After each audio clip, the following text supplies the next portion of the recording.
이 고린도전서 15장은 부활에 대해서 좀 논리적으로 기록해 놓은 내용입니다. 바울이 부활에 대해서 이 많은 분량으로 내용을 기록한 것은 이 고린도 교회 성도들, 고린도 교회 내부에서 이 부활에 대한 논쟁이 있었기 때문이라고 생각할 수 있습니다. 그렇지 않으면 굳이 15장 내용이 길잖아요. 굳이 이렇게 많은 내용을 다룰 필요가 없겠죠. 그러나 이 부활에 대한 이 논쟁이 고린도 교회 안에 있었기 때문에 바울은 충분히 좀 설명을 하려고 했던 것 같습니다. 그래서 부활을 믿지 못하거나 또는 부활에 대한 확신이 없고 이해가 부족했던 성도들이 많이 있었던 것으로 보입니다. 아마도 이 상식적으로 받아들이기 어려워하지 않았을까 이런 생각이 들어요.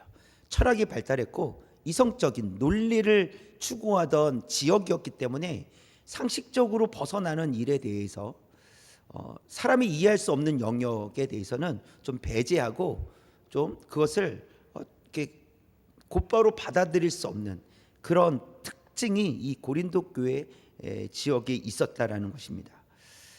사람은 상식 이상의 것을 어려워합니다.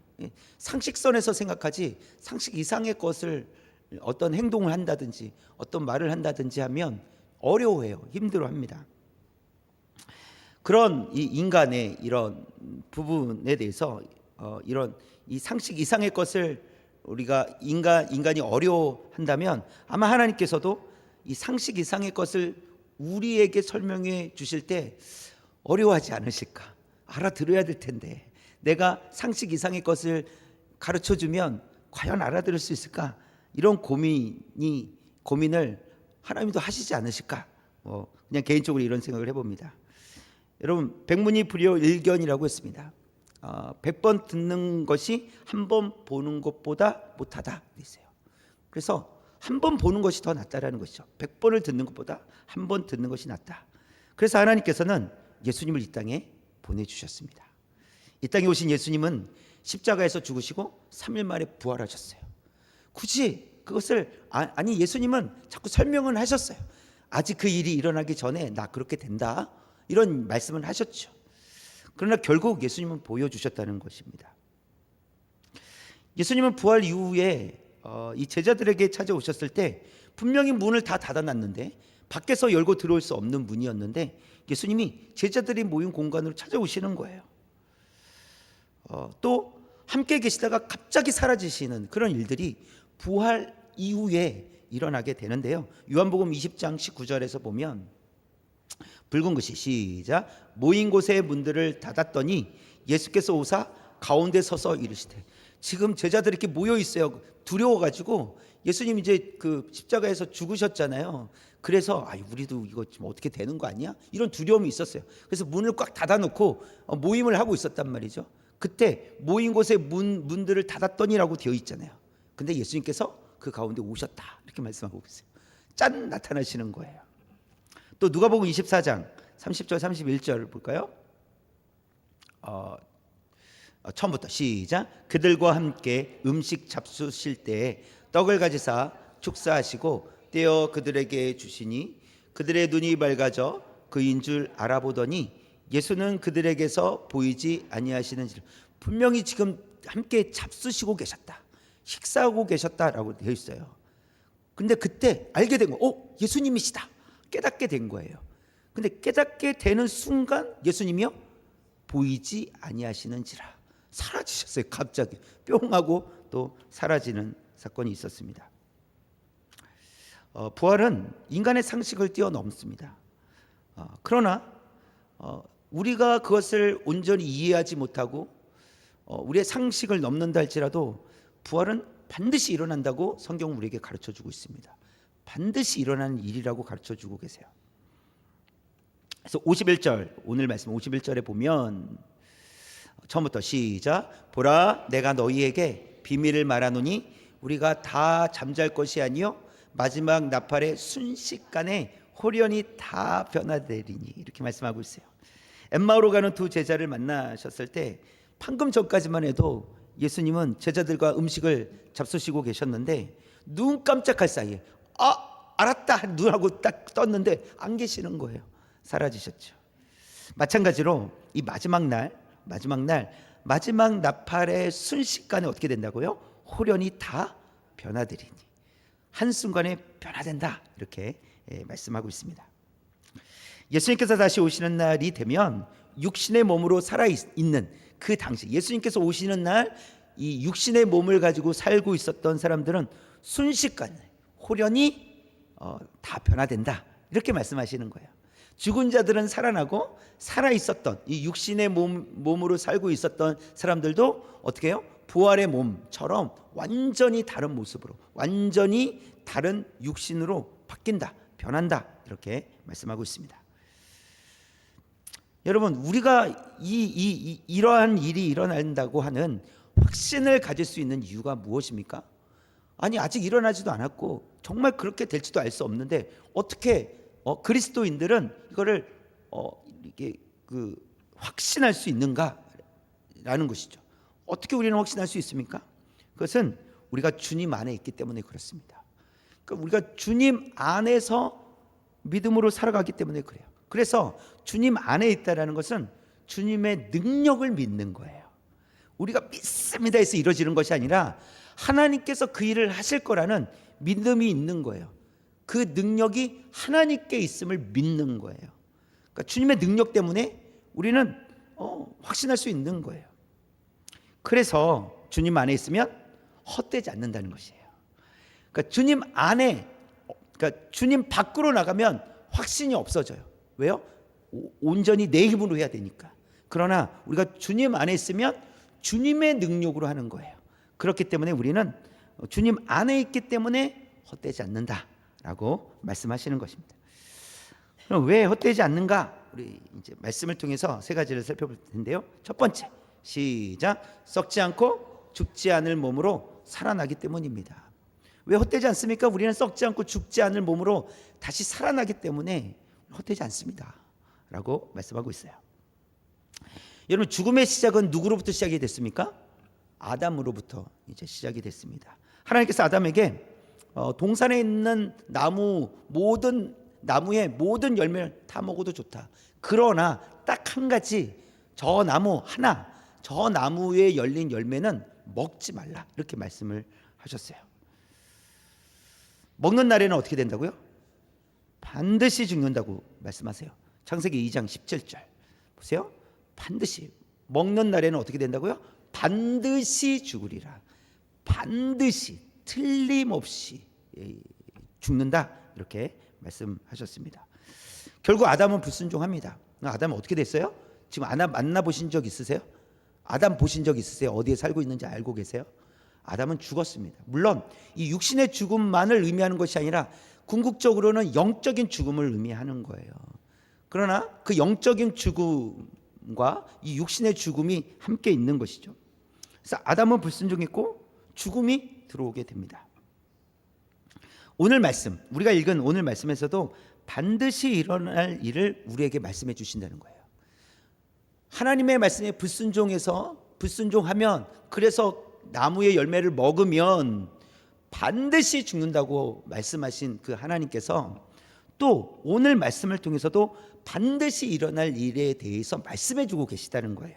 53절 말씀 처음부터 시작. 이 썩을 것이 반드시 썩지 아니할 것을 입겠고 이 죽을 것이 죽지 아니함을 입으리로다. 우리의 몸은 썩어지고 반드시 죽게 될 거라는 거예요. 죽을 수밖에 없는 몸이에요. 완전하지 않다라는 것이죠. 온전하지 않다라는 거예요. 병이 들기도 합니다. 그러나 이 썩을 것이 썩지 아니할 몸을 입는다는 거예요. 그리고 우리는 죽을 수밖에 없는 몸인데 이젠 더 이상 죽지 않는 몸으로 우리는 다시 살아나게 된다, 입게 된다라고 말씀을 하십니다. 하나님께서는 예레미야 선지자를 통해서 예루살렘의 이 멸망을 선포하게 하셨어요. 근데 또 한 가지 선포하게 하신 것이 있었어요. 무엇입니까? 70년 후에 다시 돌아오리라, 회복시켜 주겠다라는 약속의 말씀도 함께 주셨어요. 그래서 이 이 북이스라엘 남유다가 다 망하게 되었는데 망한 이후에 70년이 지났을 때 포로로 끌려갔던 사람들이 돌아와서 성전을 재건하고 성벽을 재건하는 일이 실제로 일어났다라는 것입니다. 아마 사람들은요, 나라가 망했으니까 회복이 가능할까? 이런 생각을 했을 거예요. 아니, 망했잖아요. 북이스라엘도 먼저 망하고 한 130년 전에 먼저 망했고 이제 남유다도 망한 거예요. 그러면 정말 회복이 가능할까? 이게 회복될 수 있을까? 이런 절망적인 생각을 했을 것입니다. 그러나 결과적으로 하나님께서는 약속대로 그 일을 이루셨다라는 거예요. 보세요. 하나님께서 반드시 이루어 가신다라는 메시지를 우리에게 주고 계세요. 그래서 여러분, 에스겔의 말씀이 우리에게 힘을 주는데요. 에스겔 37장 2절 말씀 보시면 처음부터 시작. 나를 그 뼈 사방으로 지나가게 하시기로 본즉 그 골짜기 지면의 뼈가 심이 많고 아주 말라. 지금 뼈의 상태가 어때요? 말라 있는 상태란 말이에요. 뼈가 말라 있는. 그리고 그 뼈가 사방으로 나를 그 뼈 사방으로 막 뼈들이 흩어져 있다라는 것이죠. 그렇죠? 흩어져 있는 곳으로 지나가게 하셨다. 그리고 보니까 아주 말라 있었다. 여러분, 지금 그 뼈를 보면 가능성이 있는 것입니까? 가능성이 전혀 보이지 않아요. 그냥 그대로 끝인 것처럼 보인단 말이죠. 자, 그런데 그 다음 어떻게 되는지 7절, 8절, 10절에서 보면 붉은 것이 시작. 이 뼈 저 뼈가 들어맞아 뼈들이 서로 연결되더라. 8절. 그 뼈에 힘줄이 생기고 살이 오르며 그 위에 가죽이 덮이나. 10절. 생기가 그들에게 들어가매 그들이 곧 살아나서. 더 읽어볼까요? 일어나 서는데 극히 큰 군대더라. 아멘. 우리가 볼 때는 소망이 없습니다. 가능할 거라고 생각할 수가 없어요. 그러나 하나님께서는 살리신다라고 말씀하신다면, 하나님께서 살리신다라고 말씀하시면 반드시 살아나게 되는 줄 믿습니다. 그래서 인간의 상식으로는 부활이 이해하기 어려운 것이 맞습니다. 그러나 하나님의 말씀은 부활이 반드시 이루어진다라고 우리에게 말씀하고 계시다는 거예요. 그렇다면 여러분, 부활은 일어날까요? 안 일어날까요? 반드시 일어납니다. 반드시 일어날 줄 믿습니다. 자, 그런데요, 현재를 살아가고 있는 우리의 눈에 보기에는 아직 그 부활에 대해서, 그러니까 그 부활이 눈에 보이지 않는다는 거예요. 막연한 거예요. 보이지 않으니까. 그래서 일반 상식을 가지고 결코 볼 수 없다라는 것입니다. 그럼 우리에게 필요한 것이 무엇일까요? 아니, 일반 상식으로 공부를 많이 해도 그 일반 상식으로는 안 되는 것인데, 그러면 어떻게 볼 수 있나요? 무엇이 필요할까요? 우리에게는 믿음이 필요합니다. 믿음으로 볼 수 있기 때문에 그렇습니다. 여러분 보세요. 믿음은 어디로부터 온 거예요? 누구에게로부터 온 거예요? 하나님께로부터 온 거예요. 우리가 믿음을 이렇게 우리 안에서부터 믿음을 끄집어낸 게 아닙니다. 우리가 이 믿음을 만들어낸 게 아니에요. 하나님께로부터 믿음이 왔습니다. 그래서 인간이 볼 수 없는 것을 하나님께서 주신 믿음으로 보게 될 줄 믿습니다. 그래서 우리에게 믿음이 필요해요. 그래서 믿음을 사모해요. 더욱 믿음이 자라가기를 우리가 사모해야 돼요. 그동안 보지 못했던 것들을 믿음으로 보게 될 줄 믿습니다. 에스겔서의 이 마른 뼈 환상은 만화나 영화에서 다룰 만한 비현실적인 현상이에요. 일어날 수 없는 일을 기록해 놓으신 거예요. 그러나 주님 안에서 믿음으로 볼 수 있다면, 주님 안에서 믿음으로 보는 성도라면 마른 뼈 환상은 앞으로 우리에게 반드시 일어나는 일인 줄 믿습니다. 무덤에 들어가 있는 마른 뼈들이 일어나서 핏줄이 생기고, 그렇죠? 살이 입혀지고 가죽이 덮여지고 그리고 생기가 돌아오는 거예요. 이런 일들이 불가능한, 아니 만화나 영화에서 일어나는 일들이 아니라 실제로 우리가 경험하는 일이 될 줄 믿습니다. 그런데 이것은 어떤 눈으로 봐야 된다고요? 믿음의 눈으로 보아야 된다는 것입니다. 그래서 우리에게 믿음이 필요해요. 우리가 하나님만을 바라보며 살아가기 위해서는 그래서 믿음이 필요한 거예요. 믿음이 없으면 다 불가능해 보여요. 할 수 없는 걸로 우리가 생각이 됩니다. 그러나 믿음의 눈으로 보면, 하나님께서 주신 믿음으로 보면 하나님의 약속의 말씀은 반드시 이루어질 것을 확신하며 살아갈 수 있다는 사실입니다. 우리에게 썩지 않을 몸, 죽지 않을 몸을 입을 날이 반드시 올 줄 믿습니다. 이런 믿음으로 살아가는 저와 여러분 되시기 원합니다. 두 번째 시작. 사망을 이기기 때문입니다. 사망을 이긴다는 말씀은 이미 이사야 선지자를 통해서 선포가 되었어요. 이사야서 25장 8절인데요. 처음부터 시작. 사망을 영원히 멸하실 것이라 주 여호와께서 모든 얼굴에서 눈물을 씻기시며 자기 백성의 수치를 온 천하에서 제하시리라. 여호와께서 이같이 말씀하셨느니라. 사망을 영원히 멸하실 것이라. 눈물을 씻기시며 자기 백성의 수치를 온 천하에서 제하여 주신다. 이렇게 말씀하십니다. 지금은 사망이 왕 노릇하는 것처럼 보입니다. 그러나 말씀대로라면 그 사망은 어떻게 됩니까? 결국 멸절된다는 거예요. 멸하시겠다라고 말씀하셨으니 결국 사망은 다 멸절된다. 더 이상 힘을 발휘할 수 없는 그때가 온다라고 우리에게 말씀해 주십니다. 그렇기 때문에 주 안에 있는 성도들은 담대하게 선포할 수 있는 것입니다. 55절 볼까요? 55절 우리 큰 목소리로 시작. 사망아 너의 승리가 어디 있느냐? 사망아 내가 쏘는 것이 어디 있느냐? 이렇게 당당해질 수 있다라는 거예요. 이렇게 사망을 향해서 네가 승리할 수 있겠느냐? 네가 쏘는 것이 과연 나를 넘어뜨릴 수 있겠느냐? 이렇게 이제 선포하는 것인데, 이렇게 당당하게 선포할 수 있는 이유는 성도가 죽음으로 끝나지 않는다는 것을 믿기 때문이라는 것입니다. 믿음이 있으면 사망이 두렵지 않다.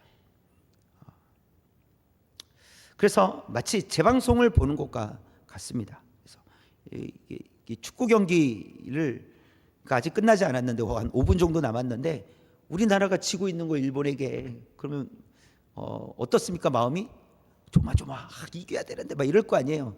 그런데 평안하게 보고 있는 거예요. 왜 그러죠? 재방송이니까. 결과를 다 알고 있는 거예요. 막 손에 땀을 쥐고 막 이렇게 볼 필요가 없는 거예요. 재방송인 거예요. 그래서 아니 1점 차로 지고 있었는데 5분 만에 2골을 다 넣어버린 거예요. 그래서 이긴 거죠. 그래서 아무런 그걸 조마조마하면서 볼 필요가 없었다는 것이죠. 그래서 우리는 믿음으로 산다는 것은 마치 재방송을 보는 것과 같아요. 그러니까 믿음은 우리에게 그런 능력을 주신다는 거예요. 그런 힘을 주신다는 것이죠. 그래서 우리는 알지 못하면 조마조마하고 두려워하고 어떻게 될까 이런 생각을 하겠지만, 이미 예수 그리스도를 통해서 우리에게 승리를 주셨기 때문에 우리는 조마조마하면서 미래를 기다릴 필요가 없다는 것입니다. 우리는 반드시 승리하게 될 줄 믿습니다. 그래서 지금은 사망이 이기는 것처럼 보입니다. 실제로 그렇죠. 왜냐하면 육신의 몸이 죽음에 이르기 때문에 우리가 사망을 이길 수 없어. 어떻게 사망을 피해갈 수 있어? 죽음을 피해갈 수 있는 사람이 누구야? 라고 말할 수밖에 없어요. 그래서 사망이 이기는 것처럼 보인다는 것이죠. 그러나 하나님께서 말씀을 통해 그 후에, 그 이후에 어떻게 되는지를 예수님을 통해서 이미 보여주신 거예요. 예수님은 3일 만에 부활하셨잖아요. 부활의 몸으로 어디든지 가시는 거 나타났다가 사라지셨다가 뭐 이렇게 그런 몸이 된다는 것을 우리에게 보여주셨습니다. 그래서 우리도 썩지 않고 죽지 않을 몸으로 다시 부활하게 되는 줄 믿습니다.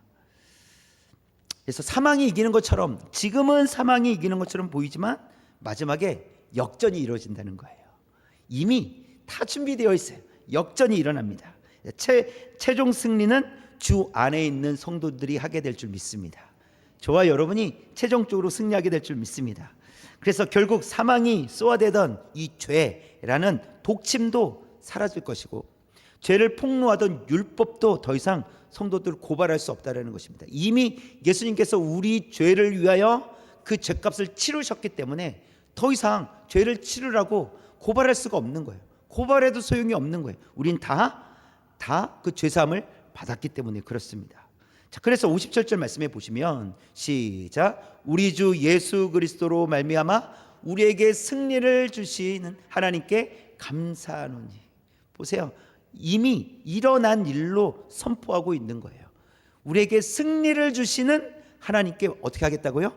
감사하겠다고 그렇게 고백하며 나아가고 있습니다. 주 안에 있는 우리를 역전시키시는 하나님께 감사하며 살아가는 저와 여러분 되시기 원합니다. 하나님께서 반드시 역전시켜 주십니다. 하나님은 지금 우리와 함께 계시고 앞으로도 함께 계시고 영원토록 함께 계시는 줄 믿습니다. 그래서 결국 승리하게 하실 줄 믿습니다. 이러한 믿음으로 우리가 또 살아갈 수 있기를 원합니다. 마지막 세 번째, 시작. 성도의 수고가 헛됨으로 끝나지 않기 때문입니다. 15장 그래서 마지막 절에서 결론을 내립니다. 58절 처음부터 시작. 그러므로 내 사랑하는 형제들아, 견실하며 흔들리지 말고 항상 주의 일에 더욱 힘쓰는 자들이 되라. 이는 너희 수고가 주 안에서 헛되지 않은 줄 알미라. 그래서 주님을 위해 하는 수고는 결코 헛되지 않습니다. 우리에게 가르쳐 주고 있습니다. 그렇기 때문에 성도들이 어떻게 살아가야 할지를 말씀해 주시는데요. 두 가지를 보면 이 58절에 있는 말씀을 가지고 두 가지를 보면 첫 번째는 견실하며 흔들리지 말라 이렇게 말씀하세요. 우리는 어떻게 살아야 됩니까? 견실하며 흔들리지 않고 살아가야 되는 거예요. 왜요? 우리는 이미 승리했기 때문에, 예수님의 승리가 우리의 승리가 되기 때문에 견실하며 흔들리지 말라 이렇게 말씀을 하십니다. 견실하며 흔들리지 말라, 이게 어떤 말일까요? 이것은 맡은 자리를 떠나지 않고 지키는 것, 이것을 의미합니다. 있어야 될 곳에 있어야 된다는 것을 의미하는 거예요. 그래서 그 있어야 될 곳에서 흔들리지 말라는 거예요. 자리를 떠나지 말라고 그렇게 말씀을 하십니다. 모세가 죽은 이후에 누가 리더가 됩니까? 여호수아가 리더가 돼요. 그때 하나님께서 하신 말씀이 무엇이냐면 좌로나 우로나 치우치지 말고 하나님 말씀만 따라가라 이렇게 말씀하세요. 여호수아가 있어야 될 자리는요, 하나님의 말씀을 따라가는 자리라는 거예요. 하나님의 말씀대로 순종하는 자리라는 거예요. 그러면 되는 거예요. 네가 해야 돼. 너가 이제 리더잖아. 네가 사람들을 이끌어가야 돼. 그렇게 말씀하시지 않으세요. 좌로나 우로나 치우치지 말고 오직 하나님의 말씀을 따라갈 것을 말씀하세요. 그것이 여호수아가 있어야 될 자리다라고 말씀하십니다. 여러분, 그렇다면 우리가 서 있어야 될 자리는 어디입니까?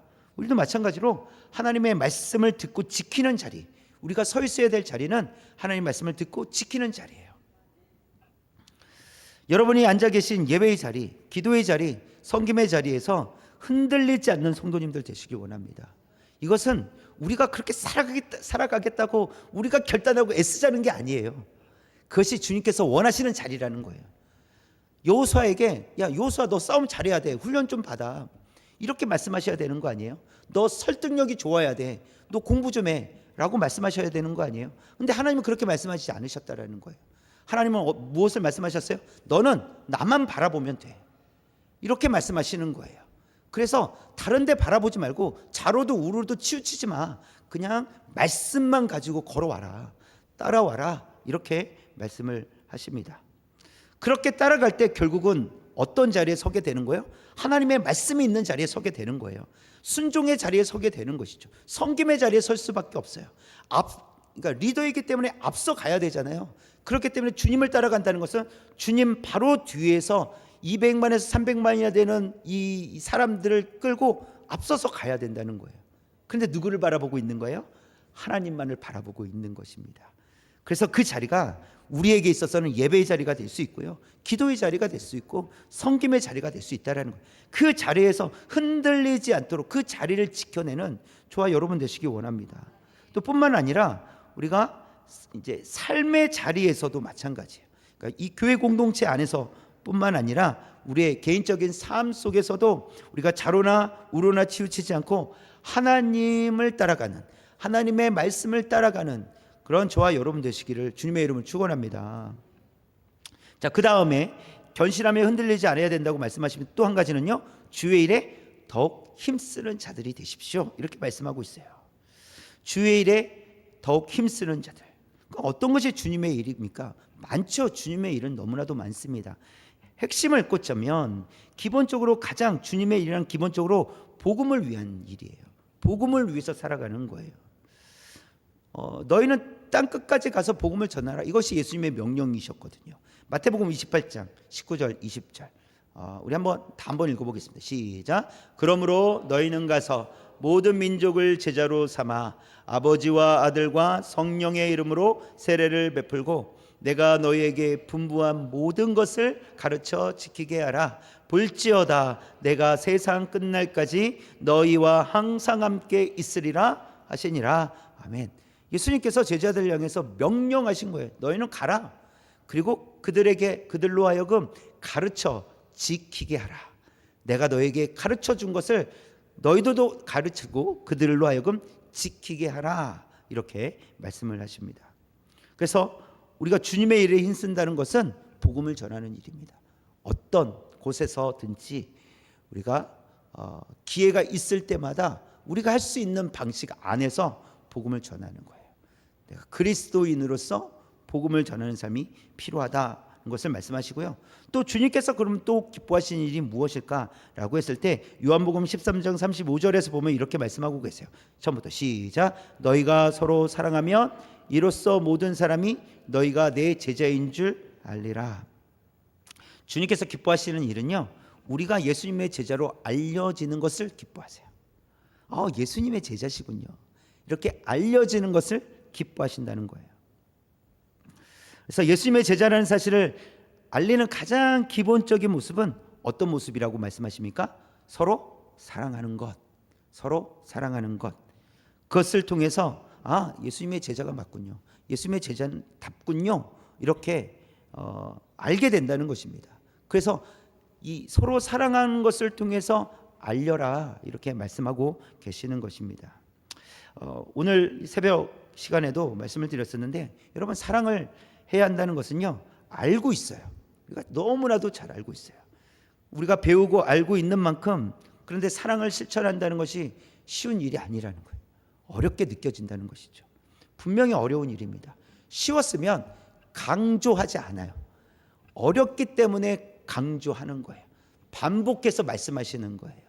그러나 여러분 선택사항이 아니라는 것도 우리가 알아야 됩니다. 서로 사랑하라고 말씀하셨을 때 안 되면 할 수 없고 이렇게 예수님께서 말씀하시지 않으셨어요. 반드시 서로 사랑할 것을 말씀하십니다. 우리가 주님께서 원하시는 대로 할 때 결코 헛되게 끝나지 않는 줄 믿습니다. 우리가 용기를 내어서 복음을 전하고 우리가 용기를 내서 사랑을 실천할 때 그것이 그 행위가 결코 헛되게 끝나지 않은 줄 믿습니다. 하나님께서 우리를 이끌어 가신다는 것이죠. 그래서 헛되지 않는다는 것을 우리가 알면 주님께서 기뻐하시는 일을 위해서 시도하는 그런 성도들이 더욱 많아질 줄 믿습니다. 우리가 깨달아야 돼요. 이거 정말 주님께서 원하시는 것이구나. 우리가 알게 되면 시도하게 되는 것이죠. 하나님의 말씀을 깨달으면 깨달을수록 우리는 온전해지는 것은 시간이 필요합니다. 그러나 우리는 시도할 수 있다는 것이죠. 저와 여러분이 시도해야 된다는 것입니다. 어렵게 느껴질 수 있지만 결국 복음을 전하고 사랑을 실천하여 주님을 기쁘시게 할 수 있는 저와 여러분 되시기를 주님의 이름으로 축원합니다.